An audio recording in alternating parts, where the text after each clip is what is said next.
na Diyos ko, delikado yan sa pack members natin. At 4 na talon pa nga itong isang aabot lang. Hello pack members! Welcome back to Husky Pack TV.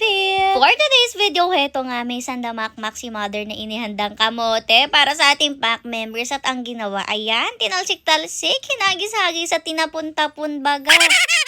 O, diba medyo ibang strategy ng mother natin ngayon kung dati iniisa-isa, ngayon talagang bargas-bargasa na. Tapon-tapon na lang kumbaga. Oy, para make sure niya rin na lahat naman makakatikim at sagana rin naman tayo sa kamote today kasi hindi yan limited. At sa sobrang gustong-gusto nga ng pack members natin ng kamote, tingnan nyo ang isang to umakyat na para bang tuko. Nakakaloka na ba niyan?